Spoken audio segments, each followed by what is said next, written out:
प्रीतम horror universe में आपका स्वागत है एक नई फिल्म के साथ। अगर वीडियो अच्छी लगे तो लाइक सब्सक्राइब करें। बहुत समय पहले हिमालय की तलहटी में एक बहुत पुराना शमशान घाट था। उस जगह को लोग भस्म शमशान कहते थे। दिन में वहां सन्नाटा रहता, लेकिन रात होते ही वहां का माहौल बिल्कुल बदल जाता। दूर दूर तक जली हुई लकड़ियों की गंध, हवा में उड़ती राख और टिमटिमाती चिताओं की लौ उस जगह को और भी डरावना बना देती थी। हाँ, कुछ अजीब गांव के लोग कहते थे कि आधी रात के बाद वहां खुद महादेव आते हैं।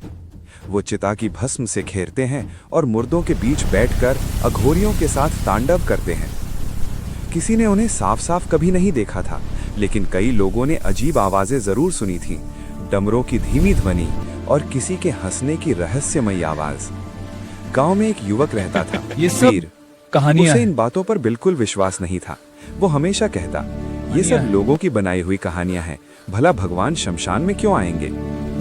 एक दिन वीर ने ठान लिया कि वो सच्चाई पता करके रहेगा।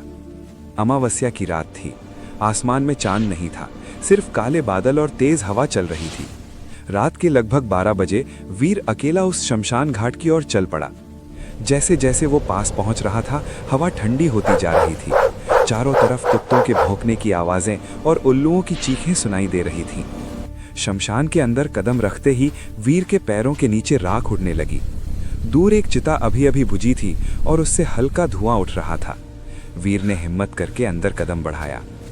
अचानक उसे लगा जैसे कहीं डमरू की आवाज आ रही है, डम डम डम डम। वीर चौंक गया। उसने चारों तरफ देखा, लेकिन वहां कोई नहीं था। फिर अचानक हवा बहुत तेज चलने लगी और चिता की राख हवा में उड़ने लगी। उसी राख के बीच वीर ने एक अजीब दृश्य देखा। शमशान के बीचों बीच एक विशाल आकृति बैठी थी, पूरा शरीर भस्म से ढका हुआ, गले में नाग, जटाओं से गंगा बहती हुई और हाथ में डमरू। वो कोई और नहीं, स्वयं महादेव थे। उनके चारों ओर कई अघोरी साधु बैठे थे। महादेव हंसते हुए चिता की राख उठा उठाकर हवा में उछाल रहे थे, जैसे कोई बच्चा खेल रहा हो। और फिर अचानक जो मुर्दे अभी अभी चिताओं पर रखे गए थे, वे धीरे धीरे उठकर बैठने लगे। वीर की आंखें डर से फैल गईं। महादेव ने डमरू बजाया और अगले ही पल वे मुर्दे भस्म से ढके हुए महादेव के चारों ओर नाचने लगे। पूरा शमशान एक अजीब तांडव में बदल गया। आग की लपटें हवा में उठ रही थीं, भस्म आसमान में उड़ रही थी और महादेव जोर जोर से हंस रहे थे। वीर डर के मारे कांपने लगा। उसे लगा कि अब वो बच नहीं पाएगा।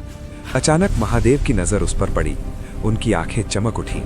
महादेव धीरे धीरे उठे और वीर की ओर चलने लगे। हर कदम के साथ जमीन कांप रही थी। वीर घुटनों के बल गिर गया। उसके मुंह से डर के मारे बस एक ही शब्द निकला। कुछ पल के लिए पूरा शमशान शांत हो गया। महादेव उसके सामने आकर रुक गए। फिर उन्होंने मुस्कुराते हुए कहा, डर क्यों रहा है मनुष्य? वीर कांपते हुए बोला, मुझे लगा यहां सिर्फ मौत है। महादेव हंसे। उन्होंने अपने हाथ की भस्म उठाई और वीर के माथे पर लगा दी। फिर बोले, शमशान डर की जगह नहीं, ये सत्य की जगह है। यहां आकर हर मनुष्य समझता है कि शरीर मिट्टी है और आत्मा अमर है। इतना कहकर महादेव ने फिर डमरू बजाया। अचानक तेज हवा चली और वीर की आंखों के सामने सब कुछ गायब हो गया। न महादेव, न अघोरी, न नाचते हुए मुर्दे, बस चारों तरफ सन्नाटा और ठंडी राख। सुबह जब गांव वाले शमशान पहुंचे तो उन्होंने देखा कि वीर वहीं बैठा हुआ है।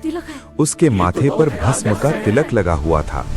उस दिन के बाद वीर कभी उस घटना के बारे में ज्यादा नहीं बोला, लेकिन उसने एक बात जरूर कही, मैंने अपनी आंखों से देखा है, महादेव सच में शमशान के राजा हैं। और कहते हैं आज भी अमावस्या की रात में उस शमशान से डमरू की आवाज सुनाई देती है, डम डम डम डम। और हवा में उड़ती राख के बीच कभी कभी एक छाया दिखाई देती है, जो मुर्दों के बीच बैठकर भस्म से खेल रही होती है। हर हर महादेव।